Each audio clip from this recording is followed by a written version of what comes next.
Hey guys, my name is Brenda, and I am 13 years old. Today, I have finally found the courage to share the most mysterious and enigmatic story of my life.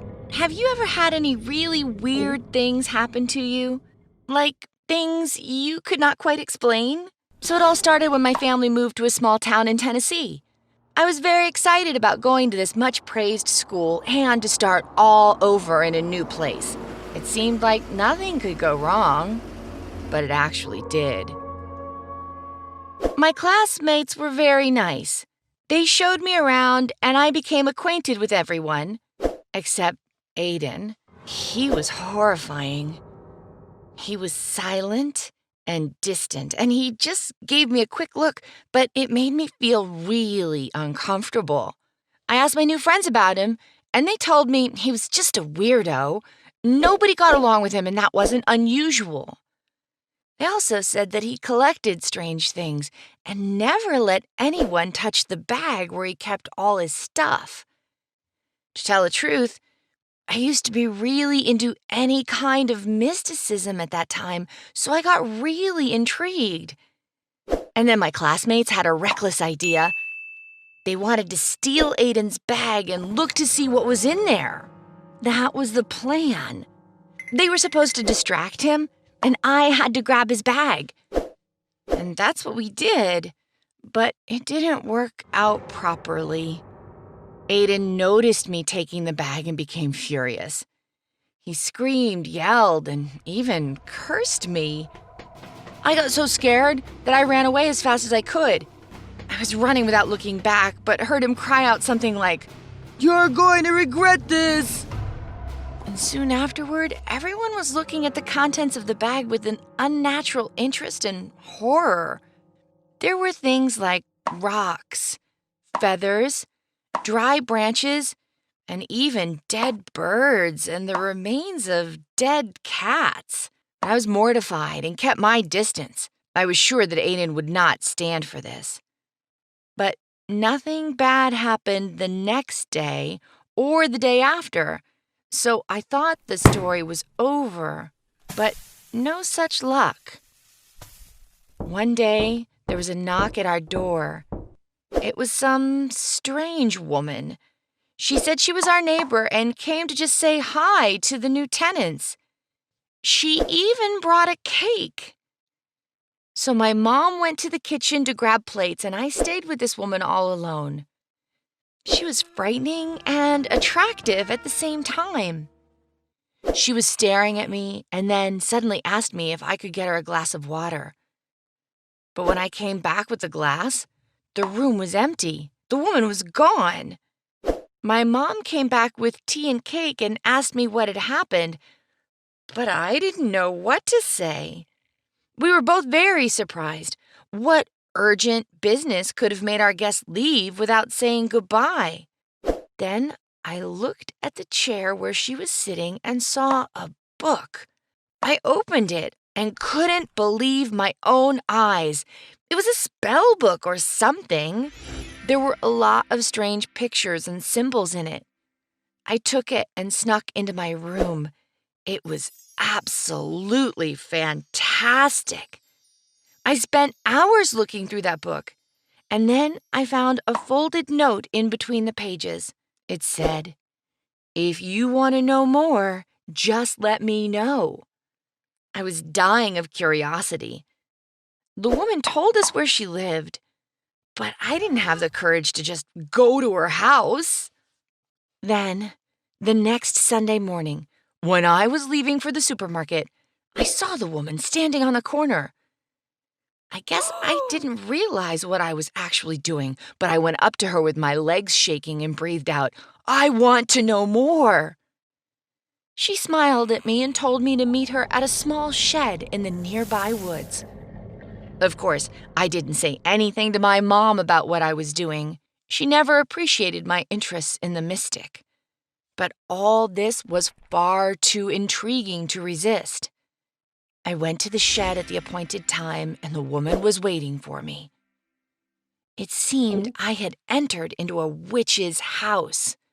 The shed was full of cauldrons, jars with some weird stuff, dream catchers, and other curious items.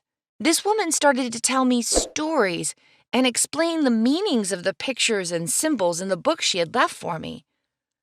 I just couldn't stop listening to her. It was as if I had been hypnotized. She told me that I had a gift and that I was the chosen one. She also warned that I had to value all of this knowledge and to keep it a secret. And I went back there again and again. I even started skipping school because I was much more interested in my magic lessons. Once, my mysterious teacher told me we were going to learn to make special amulets. She told me that if I did everything right, they would protect my family. That was so exciting!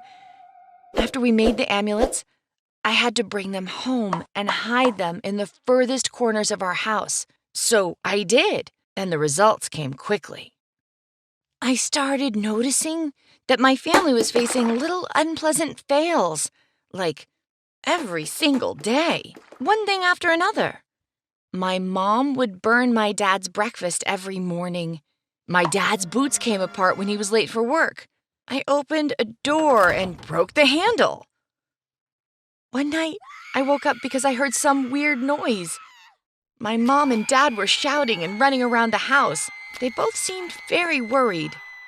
I was about to get out of bed to check what was going on, but I felt my feet touch water. The floor was completely covered with water. Our house was flooded. It turned out that a pipe had burst. That was suspicious. I told my teacher about what was happening. I asked her why the amulets didn't work. She seemed confused, but said that things were going the way they had to go. And our troubles continued. Once, when I was having my morning breakfast before school, my mom went outside to take out the trash, but suddenly she slipped and fell from the stairs. She hurt her leg pretty bad. I called my dad, who had left for work much earlier, and he rushed back home. I tried to help my mom and to close up her wound, but I couldn't manage to find any bandages. I decided to go and ask the neighbors for help. I knocked on so many doors, but it seemed like everybody had disappeared into the ground. So I was running alone down the street when I realized I was passing by my spellcaster's house. I went up to her house and saw her in the yard. I was about to call out to her when suddenly I saw Aiden. He was coming out of the door with his backpack, and I was sure I heard, "Goodbye, Mom." I was terrified and stunned. Mom? This woman was Aiden's mom. The very Aiden who promised I was going to regret what I had done. I've never had the slightest idea that he even lived on my street. But it all made sense now. I realized that I was the one to blame for what had happened. When I went back home, I was absolutely desperate. But there was a new development. Mom had been waiting for Dad for a really long time by then, but he never showed up and we couldn't reach him by phone. We got really worried when suddenly my mom got a call. My dad had gotten into a car accident. He was not injured badly, but he had to stay in the hospital for a while. I couldn't let all these awful things happen anymore. I had to fix it. I threw all of the amulets away. I looked under every chair and cupboard to make sure I had taken all of them out. And suddenly I found something horrible under our bookcase. There was a symbol drawn with a piece of chalk and a disgusting clump of dark hair. I had no doubt whose hair it was. Aiden's mom must have put it there when I went into the kitchen to get her some water. My heart sank. I cleaned all of this stuff out of the whole house and threw the book away as well. Well, believe it or not, nothing bad has happened since. I never told my parents about Aiden and his mom and our lessons. I bet they would never believe me anyway. I don't even actually believe that it all happened myself. I wish it was all a gigantic coincidence or a bad joke. But to be honest, I don't know. Has anything like this ever happened to you? Did you manage to find logical reasons for what happened? You can share your stories in the comments. unless you're too afraid.